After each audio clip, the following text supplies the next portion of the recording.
6ನೆಯ ಅಧ್ಯಾಯ. ದಾನ ಧರ್ಮದ ನವ್ಯ ವಿಧಾನ. ಜನರಿಗೆ ತೋರಿಸಿಕೊಳ್ಳುವುದಕ್ಕಾಗಿ ನಿಮ್ಮ ಧಾರ್ಮಿಕ ಕಾರ್ಯಗಳನ್ನು ಅವರ ಎದುರಿಗೆ ಪ್ರದರ್ಶಿಸದಂತೆ ಎಚ್ಚರಿಕೆಯಿಂದಿರಿ. ಹಾಗೆ ಮಾಡಿದರೆ ಸ್ವರ್ಗದಲ್ಲಿರುವ ನಿಮ್ಮ ತಂದೆಯಿಂದ ನಿಮಗೆ ಪ್ರತಿಫಲ ದೊರಕದು. ಅಂತೆಯೇ ನೀನು ದಾನ ಧರ್ಮ ಮಾಡುವಾಗ ತುತ್ತೂರಿಯನ್ನು ಊದಿಸಬೇಡ. ಜನರ ಹೊಗಳಿಕೆಗಾಗಿ ಕಪಟಿಗಳು ಪ್ರಾರ್ಥನಾ ಮಂದಿರಗಳಲ್ಲೂ ಹಾದಿ ಬೀದಿಗಳಲ್ಲೂ ಹೀಗೆ ಪ್ರದರ್ಶನ ಮಾಡುತ್ತಾರೆ. ಅವರಿಗೆ ಬರಬೇಕಾದ ಫಲ ಪೂರ್ತಿಯಾಗಿ ದೊರಕಿದ್ದಾಯಿತೆಂದು ನಿಮಗೆ ಖಚಿತವಾಗಿ ಹೇಳುತ್ತೇನೆ. ಆದರೆ ನೀನು ದಾನ ಧರ್ಮ ಮಾಡುವಾಗ ನಿನ್ನ ಬಲಗೈ ಕೊಡುವುದು ನಿನ್ನ ಎಡಗೈಗೂ ತಿಳಿಯದ ಹಾಗೆ ಗೋಪ್ಯವಾಗಿರಲಿ. ಅಂತರಂಗದಲ್ಲಿ ನಡೆಯುವುದನ್ನು ನೋಡುವ ನಿನ್ನ ತಂದೆ ನಿನಗೆ ಪ್ರತಿಫಲವನ್ನು ಕೊಡುವರು. ಜಪತಪದ ಹೊಸ ವಿಧಾನ. ಪ್ರಾರ್ಥನೆ ಮಾಡುವಾಗ ಕಪಟಿಗಳಂತೆ ಮಾಡಬೇಡಿ. ಜನರು ತಮ್ಮನ್ನು ನೋಡಲೆಂದು ಪ್ರಾರ್ಥನಾ ಮಂದಿರಗಳಲ್ಲೂ ಬೀದಿಯ ಚೌಕಗಳಲ್ಲೂ ನಿಂತು ಪ್ರಾರ್ಥನೆ ಮಾಡಲು ಇಚ್ಛಿಸುತ್ತಾರೆ. ಅವರಿಗೆ ಬರಬೇಕಾದ ಪೂರ್ತಿ ಫಲ ಆಗಲೇ ಬಂದಾಯಿತೆಂಬುದು ನಿಮಗೆ ಚೆನ್ನಾಗಿ ತಿಳಿದಿರಲಿ.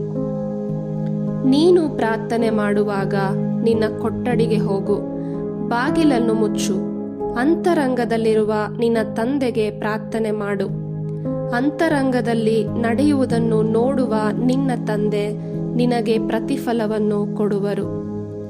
ಪ್ರಾರ್ಥನೆ ಮಾಡುವಾಗ ಪರಕೀಯರಂತೆ ನಿರರ್ಥಕ ಪದಗಳನ್ನು ಪಿಸುಗುಟ್ಟಬೇಡ. ತಮ್ಮ ಪ್ರಾರ್ಥನೆ ದೀರ್ಘವಾದಷ್ಟು ದೇವರು ಆಲಿಸುತ್ತಾರೆಂದು ಅವರು ಭಾವಿಸುತ್ತಾರೆ. ನೀವು ಅವರಂತೆ ಆಗಬೇಡಿ. ನಿಮ್ಮ ಅಗತ್ಯಗಳೇನೆಂದು ನೀವು ಕೇಳುವುದಕ್ಕೆ ಮೊದಲೇ ನಿಮ್ಮ ತಂದೆಗೆ ಗೊತ್ತಿದೆ. ಆದುದರಿಂದ ಹೀಗೆಂದು ಪ್ರಾರ್ಥನೆ ಮಾಡಿ: ಸ್ವರ್ಗದಲ್ಲಿರುವ ಓ ನಮ್ಮ ತಂದೆಯೇ, ನಿಮ್ಮ ಪವಿತ್ರ ನಾಮ ಪೂಜಿತವಾಗಲಿ. ನಿಮ್ಮ ಸಾಮ್ರಾಜ್ಯ ಬರಲಿ. ನಿಮ್ಮ ಚಿತ್ತ ಸ್ವರ್ಗದಲ್ಲಿ ನೆರವೇರುವ ಪ್ರಕಾರ ಜಗತ್ತಿನಲ್ಲಿಯೂ ನೆರವೇರಲಿ. ನಮ್ಮ ಅನುದಿನದ ಆಹಾರವನ್ನು ನಮಗಿಂದು ಕೊಡಿ.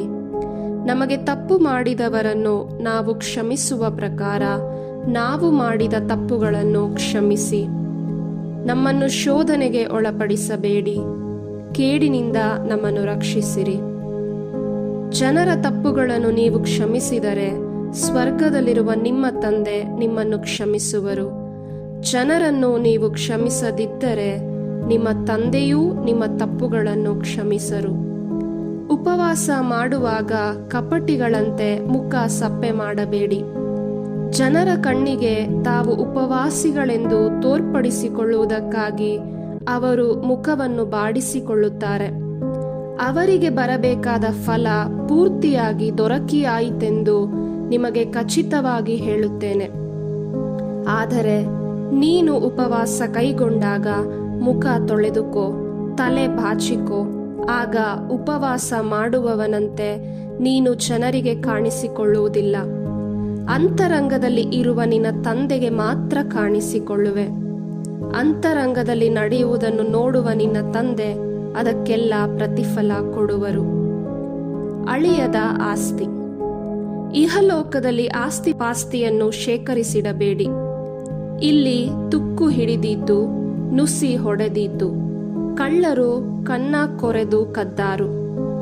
ನಿಮ್ಮ ಆಸ್ತಿಯನ್ನು ಸ್ವರ್ಗದಲ್ಲಿ ಕೂಡಿಸಿಡಿ. ಅಲ್ಲಿ ತುಕ್ಕು ಹಿಡಿಯದು, ನುಸಿ ಹೊಡೆಯದು, ಕಳ್ಳರು ಕನ್ನ ಕೊರೆದು ಕದಿಯರು. ನಿನ್ನ ನಿಧಿ ಎಲ್ಲಿದೆಯೋ ಅಲ್ಲೇ ಇರುವುದು ನಿನ್ನ ಹೃದಯ.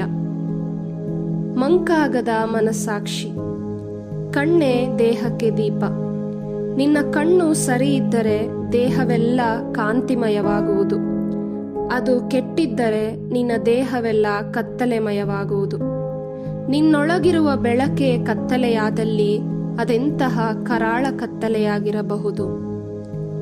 ದೇವರಿಗೂ ಧನಪಿಶಾಚಿಗೂ ಸೇವೆ ಮಾಡಲಾಗದು. ಯಾರು ಇಬ್ಬರು ಯಜಮಾನರಿಗೆ ಚೀತ ಮಾಡಲಾಗದು. ಆತನು ಒಬ್ಬನನ್ನು ದ್ವೇಷಿಸಿ ಇನ್ನೊಬ್ಬನನ್ನು ಪ್ರೀತಿಸುತ್ತಾನೆ, ಅಥವಾ ಒಬ್ಬನೊಡನೆ ಹೊಂದಿಕೊಂಡು ಇನ್ನೊಬ್ಬನನ್ನು ತಾತ್ಸಾರ ಮಾಡುತ್ತಾನೆ. ದೇವರಿಗೂ ದ್ರವ್ಯಕ್ಕೂ ಒಟ್ಟಿಗೆ ಸೇವೆ ಮಾಡಲು ನಿಮ್ಮಿಂದಾಗದು. ಗೇಣು ಹೊಟ್ಟೆಗಾಗಿ ಮಾರು ಬಟ್ಟೆಗಾಗಿ ಚಿಂತೆ ಏಕೆ? ನಾನು ಹೇಳುವುದನ್ನು ಕೇಳಿ. ಪ್ರಾಣಧಾರಣೆಗೆ ಏನು ಉಣ್ಣುವುದು, ಏನು ಕುಡಿಯುವುದು, ದೇಹ ರಕ್ಷಣೆಗೆ ಏನು ಹೊದೆಯುವುದು ಎಂದು ಚಿಂತೆ ಮಾಡಬೇಡಿ. ಊಟಕ್ಕಿಂತ ಪ್ರಾಣ, ಉಡುಪಿಗಿಂತ ದೇಹ ಮೇಲಾದುದಲ್ಲವೇ? ಆಕಾಶದಲ್ಲಿ ಹಾರಾಡುವ ಹಕ್ಕಿಗಳನ್ನು ಗಮನಿಸಿ. ಅವು ಬಿತ್ತುವುದಿಲ್ಲ, ಕೊಯ್ಯುವುದಿಲ್ಲ, ಕಣಜಗಳಲ್ಲಿ ಕೂಡಿಡುವುದೂ ಇಲ್ಲ. ಆದರೂ ಸ್ವರ್ಗದಲ್ಲಿರುವ ನಿಮ್ಮ ತಂದೆ ಅವುಗಳನ್ನು ಪೋಷಿಸುತ್ತಾರೆ. ಹಕ್ಕಿಗಳಿಗಿಂತ ನೀವು ಎಷ್ಟೋ ಮೇಲಾದವರಲ್ಲವೇ? ಚಿಂತಿಸಿ ಚಿಂತಿಸಿ ನಿಮ್ಮ ಜೀವನ ಅವಧಿಯನ್ನು ಕೊಂಚ ಕಾಲವಾದರೂ ದೀರ್ಘ ಮಾಡಲು ನಿಮ್ಮಲ್ಲಿ ಯಾರಿಂದಾದೀತು? ಉಡುಗೆ ತೊಡುಗೆಗಳ ಚಿಂತೆ ನಿಮಗೇಕೆ? ವನಕುಸುಮಗಳು ಬೆಳೆಯುವ ರೀತಿಯನ್ನು ಗಮನಿಸಿ ನೋಡಿ. ಅವು ದುಡಿಯುವುದಿಲ್ಲ, ನೂಲುವುದೂ ಇಲ್ಲ. ಆದರೂ ಅರಸ ಸೊಲೊಮೋನನು ತನ್ನ ಸರ್ವ ವೈಭವದಲ್ಲಿ ಇದ್ದಾಗಲೂ ಈ ಕುಸುಮಗಳಲ್ಲಿ ಒಂದರಷ್ಟು ಸುಂದರವಾದ ಉಡುಪನ್ನು ಧರಿಸಿರಲಿಲ್ಲ. ಅಲ್ಪ ವಿಶ್ವಾಸಿಗಳೇ, ಇಂದಿದ್ದು ನಾಳೆ ಒಲೆ ಪಾಲಾಗುವ ಬಯಲಿನ ಹುಲ್ಲಿಗೆ ದೇವರು ಹೀಗೆ ಉಡಿಸಿದರೆ ನಿಮಗೆ ಮತ್ತಷ್ಟು ಮಾಡಲಾರರೆ? ಆದುದರಿಂದ ತಿನ್ನಲು ಏನು, ಕುಡಿಯಲು ಏನು, ಉಡಲು ಏನು ಎಂದು ಪೇಚಾಡಬೇಡಿ. ಇವೆಲ್ಲವುಗಳಿಗಾಗಿ ಪರಕೀಯರು ಪರದಾಡುತ್ತಾರೆ. ಇವೆಲ್ಲ ನಿಮಗೆ ಅವಶ್ಯ ಎಂದು ಸ್ವರ್ಗದಲ್ಲಿರುವ ನಿಮ್ಮ ತಂದೆಗೆ ತಿಳಿದಿದೆ.